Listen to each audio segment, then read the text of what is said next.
Hi, I'm Tammy Bruce, and this is PJTV. In August of 2012, PJTV and PJ Media brought a major issue of border security to light. Bryan Preston of the PJ Tatler worked with local citizens to uncover the truth about rampant corruption in Hidalgo County, Texas, and their sheriff's department. We welcome back Bryan today to give us an update, and for the first time, his source, Rebecca Cervera, a local business owner. She joins us on camera as well. Thanks for being with us. Thank you, Tammy. It's good to be here. Thank you, Tammy. Now, look, this is a story that really embodies the nature of the power of the individual, but a lot of people need to be caught up. So catch us up. What scandalous activity, Bryan, was the sheriff of Hidalgo County engaging in? What has led us up to this point?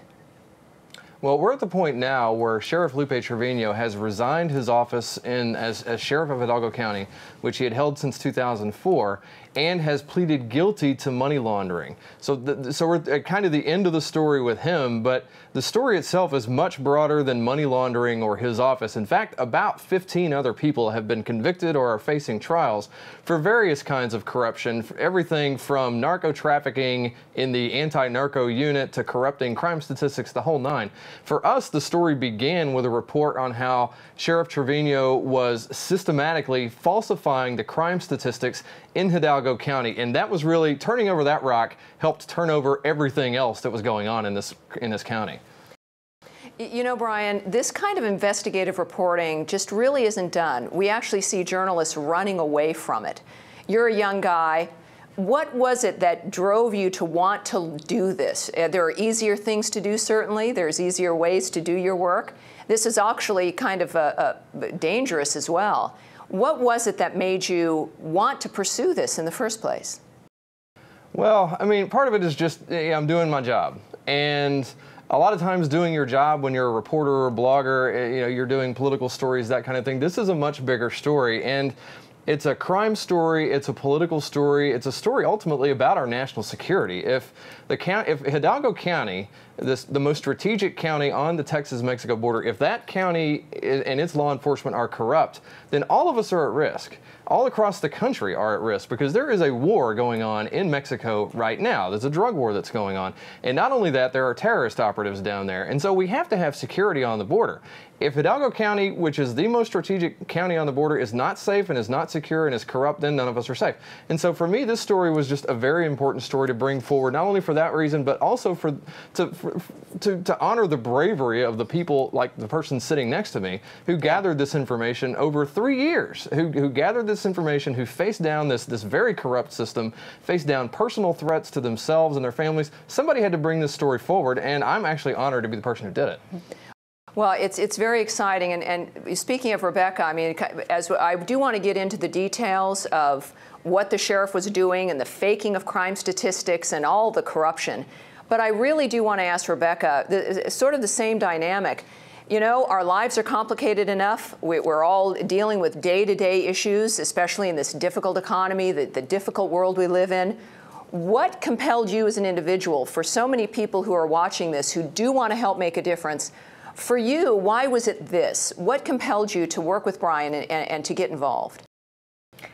Tammy, it really, for me, boils down to personal conviction. I am the quintessential story of this great country, growing up with nothing, homelessness, to a college education, to owning a business. And when I began to see what was happening in my own backyard, and that a small amount of effort could really begin a snowball effect and expose wrongdoing and corruption, really not just for the benefit of my own backyard, but for the benefit of all Americans. Personally, I was unable to sleep at night until action was taken. And this was a collaborative effort of countless nameless and faceless people that band together and really put their lives, their livelihood, and their families on the line to stand up against corruption for themselves, for their community, and for this great republic of ours. You know, Rebecca, do you think he would have been caught if it wasn't for citizens like yourself blowing the whistle on these kinds of heinous activities? With beyond a shadow of a doubt, I do not believe it would have occurred if people had not stood, citizens, employees, dozens of people, lots of them will go nameless. Lots of them have enacted lawsuits because they were fired years ago. This didn't just start 3 years ago or start 5 years ago. The corruption on our borders has been decades going, a century. But what I do see is now that they see the fruits of their labor, I do believe they're going to be more vigilant. People are going to keep accountable those they elect. And that's really the exponential benefit of a citizens movement like this. It's very exciting, Tammy. Speaking of that, and I'm very impressed. I mean, there's so many things going on here. You know, Bryan, viewers were able to see your work and the results of this and the unfolding of it on PJTV first, that the Hidalgo County Sheriff's Office was actually faking crime statistics and violating the law directly. I mean, why would he do that? This is an extraordinary. Was it just about politics? Was it a political advantage? What was the reasoning driving this crazy situation? Yeah, that's a great question, Tammy. And there are a number of reasons why local law enforcement would do this. When I first heard about the story, I did actually start talking to other law enforcement folks around the state to try and get a sense of how many agencies might be doing this. And it's actually kind of common. Not every agency does it, hopefully, but some do.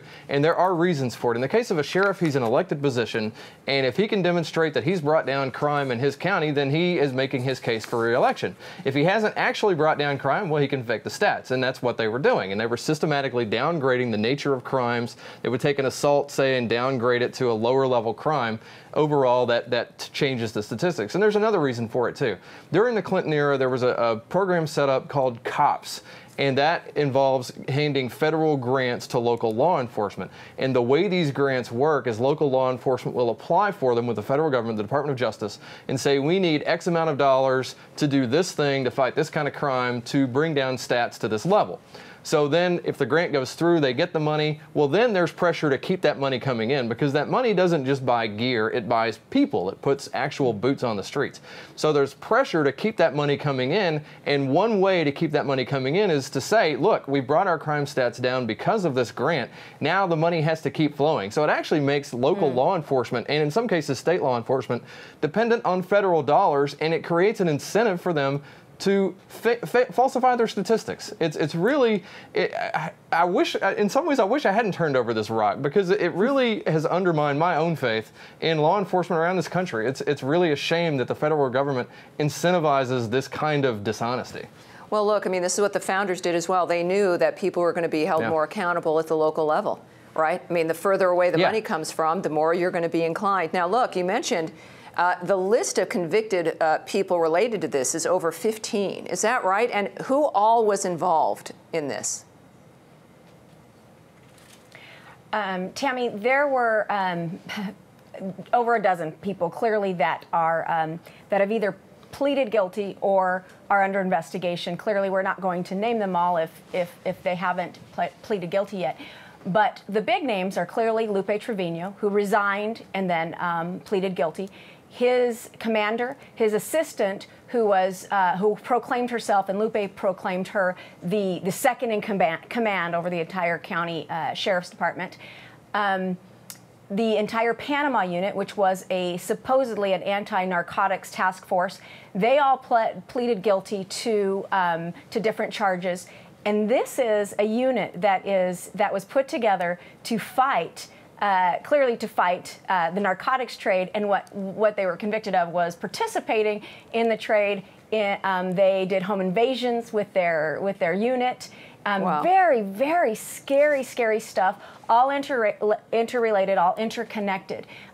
Clearly, the charges that these people are pleading on may or may not reflect what they really participated in. Sure. We as citizens are just thrilled that a citizens operation, semi-organized, as covert as we could be, actually brought this to fruition. Well, that brings another question up, Rebecca. You know, a lot of people, we're bloggers, we investigate things online, we write stories.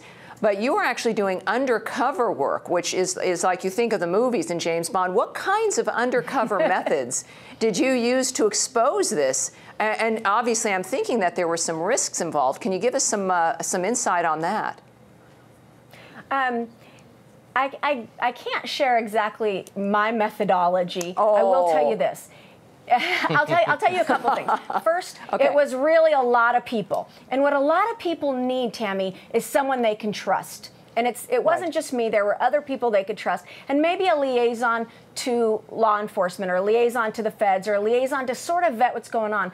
Because when you are in a highly corrupt geography, you don't know who's on team good and who's on team bad. And just because they wear a badge, clearly, doesn't mean they're on team good. So what was really essential in this operation, and of course the feds did their job, absolutely did their part. What was very essential was that people had somebody, myself and a few other people, that they could come to with information that would protect them, that would not write about it, that would not sell them out or sell it out. Great point. I will tell you that that I was followed, that I had them camped out outside of my house sometimes, that I was threatened, that I received threatening letters, and ended up having to leave the area. But it is what it is, and at the end of the day, citizens really made a difference, and now it's up to them to stay guarded. Yeah, we were actually tailed at one point when I was down working with her. We were tailed, and she got threats while we were riding around in the car, going from location to location. Yeah, well, so it got pretty real. When you're getting the most flack, you're over the target, right? So you kind of knew that perhaps that you were in the right spot. Now, this was a somewhat unique dynamic, and of course now we're talking about it here on PJTV, for a person who might be on their own, and they want to protect their communities, and they want to be vigilant against corruption like this. What advice can you give to people? Either one of you. Yeah, myself as a citizen and an engaged citizen, I would say the following. Assess your fear. What are your fears really of? A lot of people are really afraid of that which they don't need to be afraid of. So I would definitely look at, what am I afraid of? Losing my job, losing my family, and assess what you can lose and what you can't lose. Because really, when you expose corruption, you're putting it all on the line. Everything's and you have to pick your battles. You really do have to pick your battles. Yeah, yeah. Absolutely. And then the next thing I would say that's super important, find other patriots, find other people that have the same convictions you do. And that's usually through personal relationships.